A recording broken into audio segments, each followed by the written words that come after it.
धर्मांतरण के आरोप में गिरफ्तार किया गया। चाहिए तो ये था, इंतजार करते, न्यायिक प्रक्रिया पूरी होनी चाहिए थी, लेकिन जब जमानत मिली 7 दिन के बाद, तब उस दिन सीबीसीआई के अध्यक्ष ने यह बयान दिया कि वे नने उनको नहीं ले जा रही थी, उनकी सहमति से वो लड़कियां गई। 7 दिन लगे सफाई देने में। इसका मतलब बड़ा साफ है कि उनके मन में कोई पाप है जिसको छिपा रहे हैं, और ये मानव तस्करी का आरोप पहली बार नहीं लग रहा है। 2018 के अंदर रांची में निर्मल हृदय आश्रम जो मदर टेरेसा के द्वारा बनाया गया था, वहां से 208 बच्चों के गायब होने के समाचार मिले थे।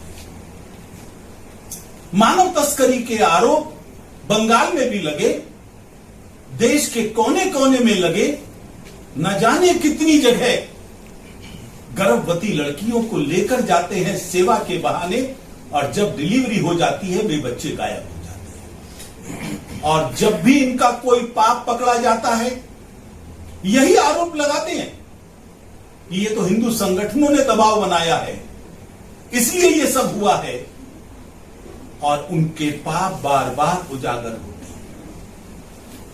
एक बार इन्होंने इसी तरह के आरोप 2000 के लगभग लगाए थे।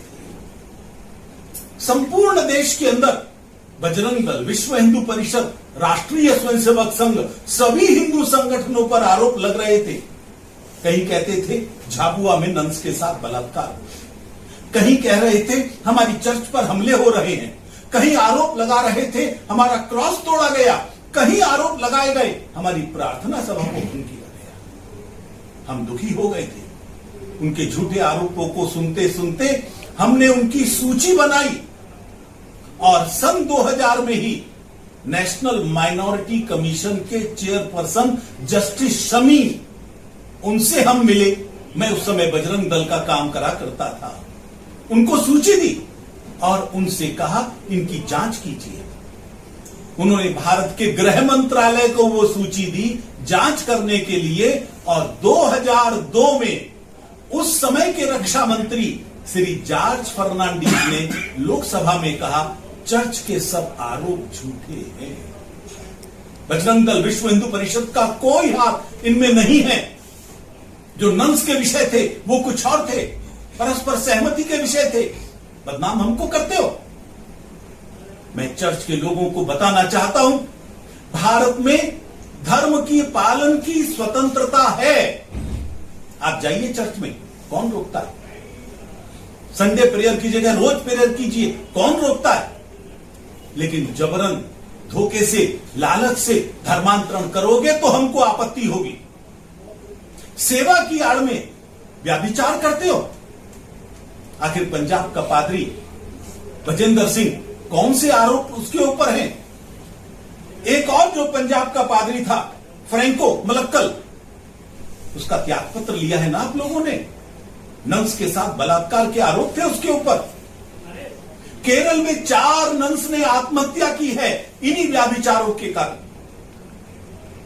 कभी राजस्थान में, कभी पूर्वोत्तर में तुम पर आरोप लगते हैं नशे की तस्करी के। ये सब जघन्य अपराध सेवा की आड़ में आप कर रहे हैं, जिसको स्वीकार नहीं किया जा सकता। धर्मांतरण तो बिल्कुल भी नहीं। और इसीलिए तुम्हारा एक पादरी कहता है अगर कहीं जाना है तो सामान्य वेश में जाओ, छिप कर जाओ, धार्मिक वेश में नहीं। कोई चीज इश्यू को उठाने से पहले हम लोगों को ये जानना जरूरी है। अभी आपने कहा झारखंड में कोई घटना घटी है, विस्तृत जानकारी जानने के लिए आप कुछ बताइए। छत्तीसगढ़ के अंदर दुर्ग रेलवे स्टेशन पर 2 नन पकड़ी जाती हैं 25 तारीख। उनके साथ 3 बच्चियां थी, रो रही थी। स्टेशन के लोगों को लगा कुछ गड़बड़ है, उन्होंने पुलिस को बुलाया। पुलिस उन दोनों नन्नों को पकड़कर ले गई। उन बच्चियों ने बयान दिए पुलिस को स्टेशन पर लोगों के सामने, और उन्होंने कहा उनको नहीं मालूम था ये कहां ले जा रहे हैं। दबाव पड़ा, संपूर्ण हिंदू विरोधी इकोसिस्टम उनके पक्ष में खड़ा हो गया। पार्लियामेंट में आवाज उठाई, पार्लियामेंट के बाहर धरने दिए उस हिंदू इको विरोधी सिस्टम के लोगों ने, कांग्रेस ने, सीपीआई ने। जमानत मिल गई। जमानत मिलते ही उनका स्वागत इन लोगों ने ऐसा किया जैसे कोई बहुत बड़ी स्वतंत्रता सेनानी आ रही हो। यह बहुत दुर्भाग्यपूर्ण है। न्यायपालिका में है, निर्णय का इंतजार करना चाहिए था। लेकिन बीसीसीआई के जो ऑल इंडिया प्रेसिडेंट है, उन्होंने कहा कि ये निरपराध हैं, इन्होंने कोई कसूर नहीं किया। असली अपराधी हिंदू संगठन है जो शोर मचा रहे हैं। ये पहली बार नहीं हो रहा।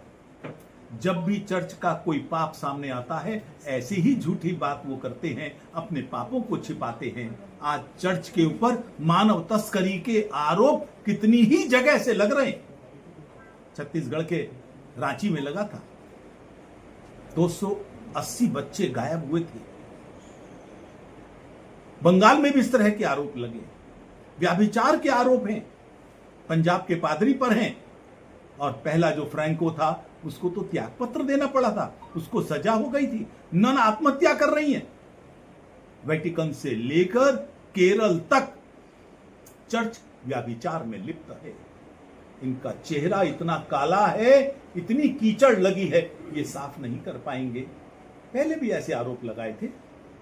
तब हम लोग माइनॉरिटी कमीशन से मिले थे 2000 में, जस्टिस शमीम से मिले थे। और उनको जब सूची दी, उन्होंने जांच कराई, गृह मंत्रालय से कराई।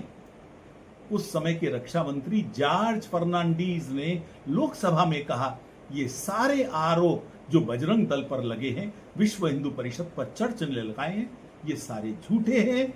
चर्च अपराधी है।